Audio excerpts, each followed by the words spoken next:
चलिए दोस्तों, पीजीडीटी के जो भी अभ्यर्थी हैं उनके लिए आज का यह विशेष सत्र मैंने शुरू किया है।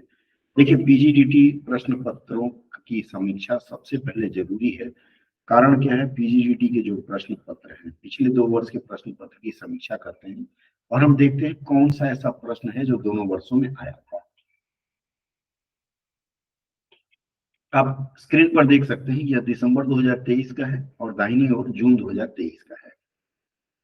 दोनों में नोट लिखा हुआ है, कुल 5 प्रश्नों के उत्तर दीजिए। और यह लिखा हुआ है सभी प्रश्नों के उत्तर अनिवार्य हैं कि नहीं। 4 उत्तर लगभग 750 शब्दों में देना है। देखिए, यह जान के रखिए कि आप जो भी प्रश्नों का उत्तर देंगे उनकी शब्द सीमा इन्होंने बांध रखी है। मतलब 750 शब्द से अगर आप अधिक लिखते हैं तो फिर गोलमाल है। कारण क्या है, यहाँ देखिए दोनों में लिखा हुआ है लगभग 750 शब्दों में प्रत्येक। तो 750 शब्दों से आपका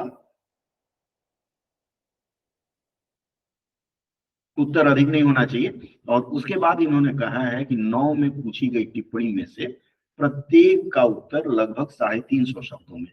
तो शब्दों की सीमा आप ध्यान रखिए, 750 शब्द मतलब अधिकतम 1.5 पेज होता है आपका।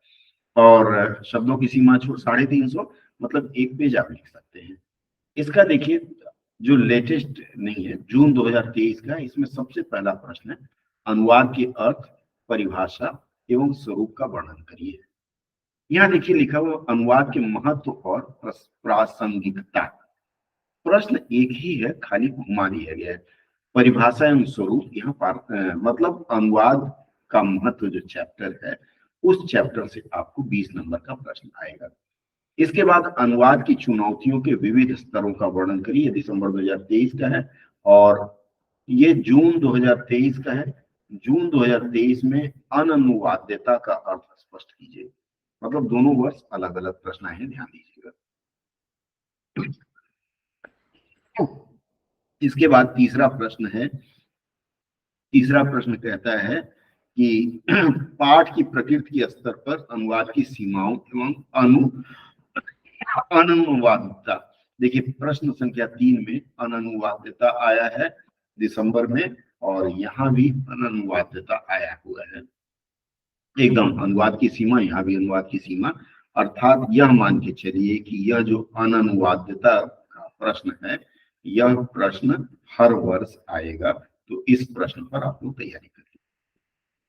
उसके बाद देखते हैं अगला प्रश्न कहता है आधुनिक भारतीय अनुवाद सिद्धांत एवं सिद्धांतकारों की चर्चा कीजिए।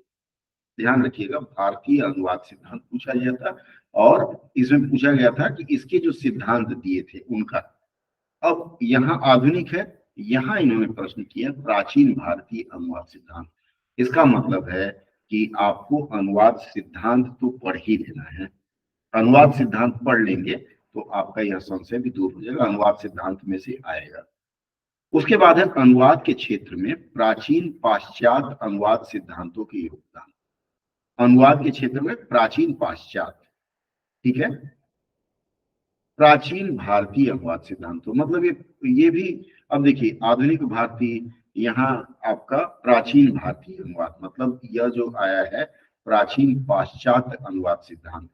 इसमें भारतीय भी शामिल हो सकता है, विदेशी भी शामिल हो सकता है। और यहाँ प्राचीन भारतीय, पाश्चात्य और भारतीय इन दोनों का मेलजोल रहेगा। इसके बाद आगे बढ़ते हैं, यह भी एक महत्वपूर्ण प्रश्न है। उसके बाद है मध्यकालीन पश्चिम में अनुवाद के योगदान पर प्रकाश डालिए। यहाँ देखिए यहाँ क्या लिखा है पाश्चात्य अनुवादों, यहाँ देखिए पश्चिम में अनुवाद और ये पाश्चात्य अनुवाद, अर्थात पाश्चात्य अनुवाद के सिद्धांत आपको पढ़ लेना पड़ेगा, भारतीय और पाश्चात्य दोनों के। अब इसके बाद उत्तर आधुनिक एवं अनुवाद मतलब अनुवाद सिद्धांत से देखिए बहुत प्रश्न आए हैं। इसके बाद है इसमें है मध्यकालीन पश्चिम। देखिए मध्यकालीन इधर पहुंचा है, इसका मतलब है कि अगर आप अनुवाद सिद्धांत, अनुवाद के जो काल हैं उनका पढ़ लेंगे तो अच्छा रहेगा। अनुवाद एक निरपेक्ष क्रिया नहीं है, उत्तर औपनिवेशिकता के आलोक में इस कथन की व्याख्या कीजिए। ठीक है, अनुवाद क्या लिखता है, अनुवाद एक निरपेक्ष क्रिया नहीं है, उत्तर औपनिवेशिकता के आलोक में। यह सारा प्रश्न लगभग अनुवाद सिद्धांत वाले पाठ से आएगा। इसके बाद आता है ज्ञानानुशासन के रूप में अनुवाद अध्ययन की यात्रा पर विचार करिए। अनुवाद अध्ययन की जो यात्रा है, मतलब अनुवाद कहाँ से शुरू हुआ, बाइबल से शुरू हुआ और कहाँ तक गया, उसके बाद फिर भारतीय में कहाँ है, इन सब का विवरण इसमें देना है। और विवरण देते समय ध्यान रखें कि आपके शब्दों की सीमा 750 ही निर्धारित की गई है। 750 से अधिक शब्द अगर करते हैं तो फिर बोल। उसके बाद ये देखिए आया था भूमंडलीय बाजार में भाषा के महत्व और अनुवाद की उपयोगिता। यह एक ऐसा प्रश्न है जिसके ऊपर आप जितना फेंक सकते हैं फेंक लीजिए। फेंकने का मतलब यह हुआ कि जितनी बातें कर लीजिए, बाजार में क्या होता है, भाषा क्यों महत्वपूर्ण है, हम व्यापार करने जा रहे हैं तो उसका क्या क्या लाभ है, तो यह नया था और इस वर्ष नहीं आया है। तो इसका मतलब है कि इसमें बाजार की चीजें पूछी जा सकती है। इसके बाद इन्होंने पूछा है निम्नलिखित किन्हीं दो पर संक्षिप्त टिप्पणियां लिखिए। निम्नलिखित किन्हीं दो पर संक्षिप्त टिप्पणियां लिखिए। अब देखिए अनुवाद और अनुसृजन दो में लिखना है 350 शब्दों का।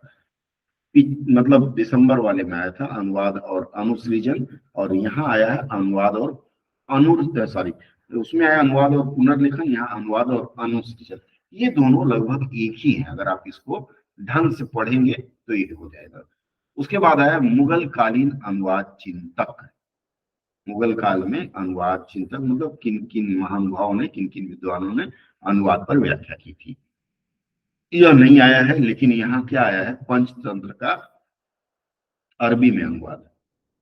पंचतंत्र का अरबी में अनुवाद, और यहाँ है अरबी ग्रंथों का भारतीय भाषाओं में अनुवाद।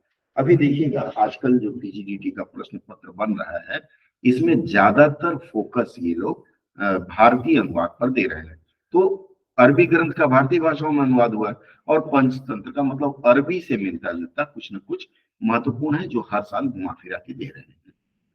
इसके बाद आता है अमेरिकी अनुवाद परंपरा, मतलब अमेरिका में अनुवाद की परंपरा कैसी है, और ये कनाडा भी अमेरिका का एक निवेश है।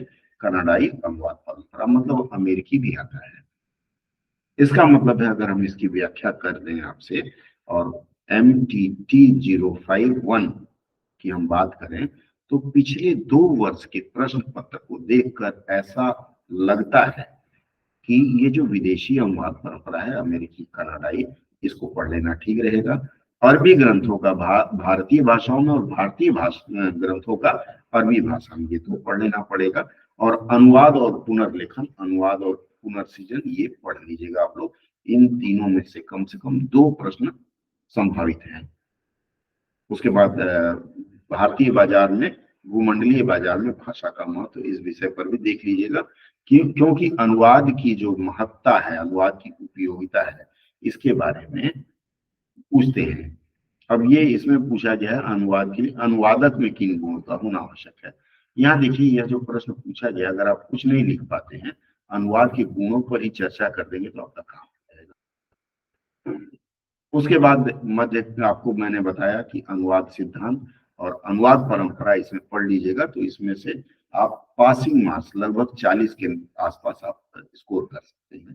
तो आप इसके ऊपर प्रयास करें, और मैं आशा करता हूं कि ये जितना मैंने बताया और वह अगर ध्यान रहेगा तो आप ऊपर से पढ़ लेंगे तो आपका यह प्रश्न पत्र पासिंग मार्क, अगर आपको अच्छा स्कोर करना है तो बहुत लोग हैं अच्छे स्कोरर जो इसके पीछे पहले से ही लगे हुए डीप अध्ययन, लेकिन बहुत ऐसे बच्चे हैं जो अध्ययन नहीं कर पा रहे हैं और उनको सिर्फ इसे एक मार्कशीट के रूप में लेना है, मतलब लाइसेंस के लिए रूप में लेना है। तो इन दोनों के प्रश्न पत्रों से जो मैंने विवेचना किया उसके आधार पर आप देख सकते हैं। आज की चर्चा में इतना ही। कल जब हम शाम को 4 बजे जुड़ेंगे तब हम विस्तार से विभिन्न पक्षों पर क्या है कैसे है इसके ऊपर चर्चा करेंगे, और इसके अलावा 2-3 सत्र हमारा और रहेगा जिसमें मैं प्रश्न पत्रों की चर्चा करूंगा। अगर आपको लगता है कि इस विषय में कोई सुझाव या संशोधन देना चाहते हैं तो आप कमेंट बॉक्स में लिख करके हमें बता सकते हैं। मैं इस विषय पर आप लोगों से विस्तार से चर्चा कर लूंगा, उन बिंदुओं को भी शामिल कर लूंगा जिस पर आप लोग चर्चा चाहते हैं। जुड़ने के लिए बहुत बहुत धन्यवाद। अगले सत्र में मिलते हैं।